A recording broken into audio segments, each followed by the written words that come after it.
First up tonight, though, I want to look at the housing crisis we have in this country. Now, it turns out the Prime Minister's plan to build 1.2 million houses over 5 years, well, it's come crashing down like some of the building companies in Australia. We all knew that this was probably going to happen. It was always an unachievable target. Building activity, we're told, has now fallen to its lowest level in a decade, with construction bosses saying that the government has no hope of meeting its target, and it's getting harder with the collapse of building firms happening on a daily basis right around Australia, which is really bad for people working in construction and people with unfinished houses. Shadow Housing spokesman is Michael Sukkar. He joins me from Melbourne. This target, Michael, it was always dream time stuff, wasn't it? Well, look, we were obviously quite sceptical about this target from the Labor government, but nobody thought it would come crashing down this spectacularly and this quickly. It was just a few short months ago that they promised 1.2 million homes. That's come completely crashing down with the latest ABS data, as you point out, that shows that new home builds are down by 22%. In fact, for the Albanese government to meet their targets, they would need to grow that quite considerably. It's not even staying still, it's going backwards by 22%. So it's a humiliating catastrophe really here for the Labor government. And sadly, what it means, Steve, is that if Australians who witnessed or experienced the housing crisis caused by Labor in 2023 thought that was bad, 2024 is set to be even worse. Michael, there's obviously a lot of people that you can point fingers at here. I mean, at the top, of course, you have a Prime Minister making a promise that he was never going to be able to keep. But I suspect that there are also major problems within state Labor governments around the country. We know the mess that the Labor government is in Victoria, and you've got probably a bunch of left-leaning councils that are also not doing the work that they should do to get construction permits through. Is there any one thing to blame here, or is it just a perfect storm? Well, with respect to the promise from the Albanese government, they have to be held accountable for that. They made the promise. They knew the environment that they were in when they made that promise to Australians, and now it's just yet another broken promise. But you're right, Steve. There are Labor governments throughout this country who are very good at putting out media releases with aspirational targets at some point in the future, hoping that they're never going to be held accountable to it.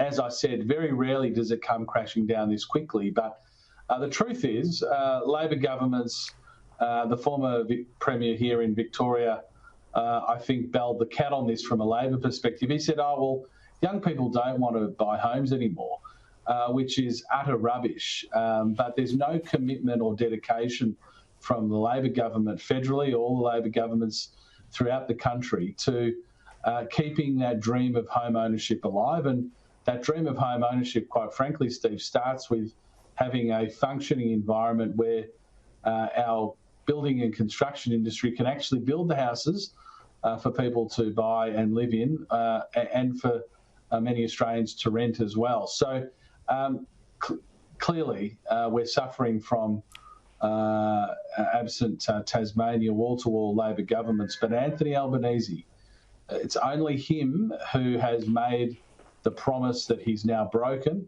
I know we're all getting a bit fatigued by the amount of promises he makes and then breaks on a regular basis, but this one's come crashing down so quickly it doesn't bode well for Labor's housing crisis in 2024. The Albanese government's immigration policy is not helping. I mean, bringing the number of people we are into the country, all those people have got to find somewhere to live. That's just making it worse, isn't it? Well, they have absolutely no idea where the migrants that they're inviting to this country will live. Last year, it was more than 500,000 people, yet we'll be lucky, with the December numbers not being published yet, but probably lucky to have built 170,000 homes. That doesn't even account for our natural population increase. So the numbers don't add up. And I've been saying for a very long time that Australia's migration program's got to work for Australians. And one of those things that it's got to work for is our housing market. And you can't have more people coming into the country than homes that you're building. And here, with this latest data, we're seeing 22% fewer homes being built Yet Anthony Albanese, the gold medalist of migration, ramps up Australia's migration to record levels of more than 500,000 people with absolutely no clue of where those people will live. And the truth is, it'll just make it, and has made it, more difficult for Australians trying to find a rental or Australians trying to purchase their first home. Michael, the PM's been on some sort of media blitz this week. I've seen him in Queensland. He's been in a couple of places in New South Wales. Then he bobbed up in Adelaide. Then he was in Tasmania. He's been nailed a couple of times on the stage 3 tax cuts. Keeps saying, well, they're legislated and we haven't changed our mind on it. Is he being tricky?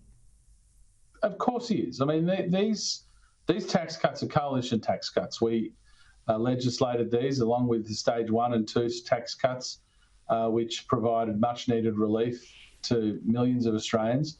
Stage 3 tax cuts, which are set to kick in the new financial year. We know Labor hates them. We know Labor would never have legislated them if they are in government. But the question here is, will they seek to repeal them, change them? I think, and I get a sense that that Anthony Albanese and Jim Chalmers are itching to do it. They're not sure if they can get away with it, which is why Anthony Albanese is squirming his way through all of these answers. I mean, you're quite right, Steve. He's been travelling around the last week, and never has a Prime Minister fronted the cameras so often and yet said so little. He's got nothing to say. He's got no plan for the cost of living crisis that his government is responsible for, which begs the question, why on earth has he been out there if he's got nothing to say and no relief to provide Australians? And all he can do is dodge and weave questions that are very straightforward, which is, are you going to keep the tax cuts that the coalition delivered Australians? And there should be a very unequivocal yes from him. But you're right, we don't get that. We get this squirming, dodging constantly, and I think Australians are getting sick of it. Yeah, yes is a simple word to say if you're intending to do what you're intending to do. Shadow Housing spokesman Michael Sukkar, great to catch up with you. Thanks a lot. Thanks so much, Steve.